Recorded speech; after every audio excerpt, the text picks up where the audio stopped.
Jujutsu Kaisen just showed the world that 20 minutes straight of nothing but yapping can be interesting. Fate's Strange Fate came through with back-to-back visual spectacles. Sentenced to Be a Hero is quickly shaping up to be one of the most promising shows I've seen in a while, and Shiboyugi playing death games to put food on the table is one of the most beautifully grotesque shows you'll ever come across. Welcome back to another episode of This Month in Anime. As we all know, the ongoing winter 2026 is one of the best seasons of anime ever, and as such, here's a video going over the stuff from it that stood out to me. Of course, I will make dedicated videos about some of these shows, or at least try to, assuming I have time left over after milking JJK for all it's worth, but for now, here's an all-encompassing review of the entire season.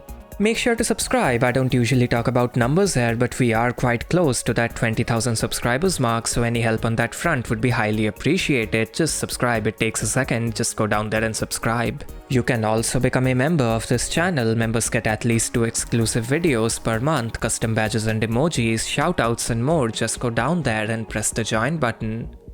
Let's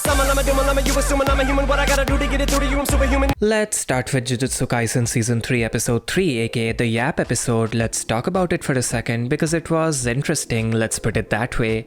Let's start with the positives. This episode was a directorial masterclass. Series director and storyboard artist Shota Goshizono was presented with the Herculean task of making 20 straight minutes of loading screen tutorials look interesting, and somehow, someway that madman did it. I have no idea how. Think about it, on paper, this episode was about as dull as humanly possible. It was basically one big, not particularly entertaining conversation taking place in one location and featuring the same few characters. It had absolutely no variety whatsoever, both visually and narrative-wise. It was one big exposition dump, but despite that, Goshizono and team made it work. Through visual aids like flowcharts, diagrams and maps, snappy rhythmic pacing, brilliant music use, complex eye-catching compositions, phenomenal drawings and a flawless sense of aesthetic, Goshizono crafted an episode that was about as engaging as an infodump episode can possibly be. Again, madman, his brain is wired different. With all that being said though, there is another aspect of this episode that we need to talk about, the actual content, and brace yourselves because I'm afraid I won't be as positive this time around. Look, in my opinion, this episode was not good. Content-wise, it was dull and boring.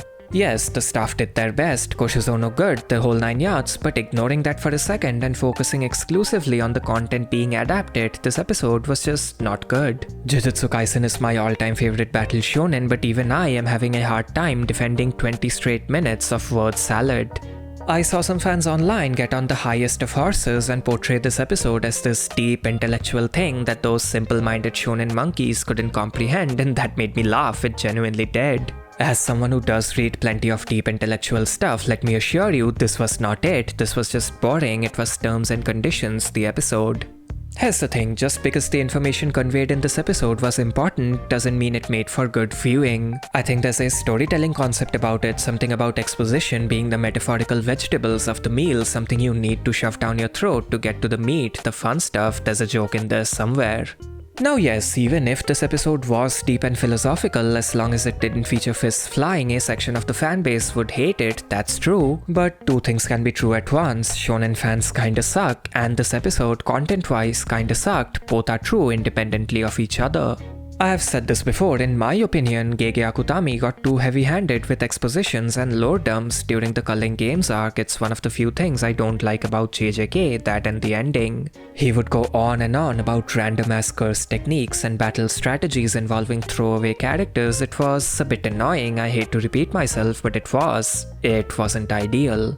Anyway, at the end of the day, it's just a single episode, who really cares? It's a This Month in Anime video, so I certainly don't tell yap about anything on here, and you shouldn't either. Moving on, let's talk about Fate's Strange Fate, one of the coolest, most fun shows currently airing. Strange Fate is the newest Fate IP featuring major names like Shonen Okido, Takahito Sakazume, Hakuyugo and more, and it's a ton of fun. The characters have a lot of personality, the dialogue is snappy and entertaining, the plot is quite exciting, it's great, plus the visuals are so damn stylish. Enokido and Sakazume's modern sensibilities coupled with their hands-on involvement made the first 3 episodes of this show incredibly enjoyable audiovisually speaking. Of course, the animation wasn't perfect, it is a messy production at the end of the day and the final product reflects that. Quite a bit of melt and drawing inconsistencies, but by and large it's a great looking project. By the way, here's a fun quiz. The character designer of the Chainsaw Man anime, Kazutaka Sugiyama, worked on an episode of Strange Fake. Can you guess which scene he animated across all 3, technically 4 episodes? Think about it, pause the video if needed, I'll wait. Done? Great. If your answer is the only scene involving a chainsaw coming out of someone's body, congratulations, you are correct. And if that wasn't your answer, why? Why would you think anything else? Of course he animated the scene with a chainsaw, of course he did. Anyway, like I said, fun show. I wouldn't recommend letting it be your first exposure to the Fate series, by the way. I would still strongly recommend starting with the visual novel, but that's a lost cause at this point, so whatever. Sentenced to be a Hero, a bleak, gritty, dark fantasy, a very good-looking one, might I add, that genuinely took me by surprise. This show is great, it checks all the right boxes for me, the characters are seemingly well written, neither too naive nor too edgy, the plot is interesting, the world building is really solid, the visuals are great, it's the whole package. More about the visuals, because what else will I hyperfixate on? Of course, this is a messy production just like Fate's Strange Fake, and it too has visual issues. The staff lists are extremely concerning with comically large animation director and second key animator counts, and the final product, especially the second episode, had a few visual cracks here and there. Your typical modern anime shenanigans. Basically, what was my quote? You can't have nice things. Despite all that though, the show still has a lot of personality. Visually speaking, it doesn't feel like a box standard fantasy anime, and that's like half the battle. The team has clearly put a lot of thought, effort and resources into this show, especially the first episode, and the results speak for themselves. Also, I can only imagine how much of a pain in the ass those monster drawings were. Overall, really promising. I just hope the production doesn't collapse. Moving on, let's talk about Shiboyugi, the newest offering from director extraordinaire Sota Ueno and a strong contender for the coveted anime of the season title, coveted given the competition. This show is something else, so much so that it's impossible for me to describe it using words alone. You guys have to see it for yourselves. From the unique audiovisual aesthetic to the shocking plot complete with some of the most tastefully stomach-churning shit you'll ever see, it's one hell of an experience. The first episode of this show was basically one big, self-contained introduction arc, and it was perfect from front to back, but I was a bit skeptical. Sure, the episode was great, mainly thanks to its shock value and visceral quality, but where will it go, I wondered. Will it build an overarching story, or will it stick to being a death game of the week show and fall victim to the law of diminishing returns? Well, I don't have the answer yet, but what I can tell you was the second episode was incredible as well. Despite the fact that it simply started a different game instead of building an overarching story, it immediately hooked me in, so I'll shut the fuck up for now and let the show take me on the ride it's taking me on. Wash It All Away, an incredibly wholesome, cozy slice of life that I would absolutely recommend, assuming you like shows where a grand total of absolutely nothing happens. This show is great, the atmosphere is on point, I love the laid-back, not rural but small town feel it has, plus the characters are really likable, it's great, I love it.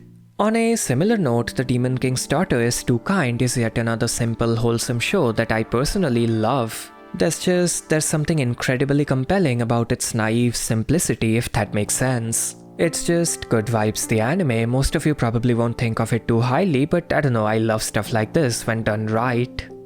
With those titles out of the way, let's speedrun through a few interesting sequels in no particular order. Hell's Paradise Season 2 is decent, that's a good word, decent. I'd like to say it looks better than the disastrous Season 1, but here's the thing, the first 3 or 4 episodes of Season 1 didn't look bad either. Things really started to crumble from episode 4 onwards, so I don't want to make any declarative statements yet, as some of you may remember I had to swallow my words last time. I did notice some minor compositing improvements though, some small stuff here and there, although I wouldn't exactly call the compositing good, that might be stretching things too far. Calling the compositing good is a bit of a reach. The action animation was quite cool though, loved this stylized sequence in particular, so at least there's that. Fire Force Season 3 came through with its best looking episode the other day, best of Season 3 that is, not the entire series. The animation was really solid, the direction was surprisingly good, and the overall aesthetic was perfect. They nailed the sky and water in the second half, and thank the Lord for that. As some of you can probably tell, that stuff is important to the story, it's not just, oh look, cool art style. While we're on the topic of Fire Force, let's also briefly talk about the pacing because it has a lot of fans worried, myself included. Basically, part 2, aka the finale, is rushing through the manga at breakneck speeds, adapting upwards of 7 chapters each episode, which wouldn't be good except, I don't know, weirdly enough, the anime doesn't feel rushed, if that makes sense. I don't remember every individual chapter, but the anime doesn't feel like it's rushing through the manga, probably because the stuff it's removing wasn't all that memorable or important to begin with. Of course, things can go south in the future quite easily, both in terms of the pacing and the visuals, but for now I'm actually feeling hopeful. I hope it can keep up that momentum. Frieren Season 2 was yet another promising sequel. The story was more of the same, which is good, and it doesn't look like the show has taken much of a hit visually. It still has the aesthetic that made Season 1 so captivating, and the animation quality seems to be on point, especially during the action scenes. I'm sure the short 10-episode runtime helped with that. I think if the team play their cards right, this season can end up being a worthy successor to the production juggernaut that was Season 1. I'm really looking forward to the remaining 9 episodes. P.S. It's not really important, but I'll mention it because why not? Rating this season this highly off of a single episode is immensely stupid in my opinion. In fact, assigning a rating to a show before it ends is stupid in and of itself, but hey, it is my anime list, it's not exactly a congregation of critical thinkers. F***ing FMAB was number 1 on there for years, like come on. Anyway, that's about it. A special thanks to Note03, Amir and the Callus 90 for becoming tier 3 members, and until next time.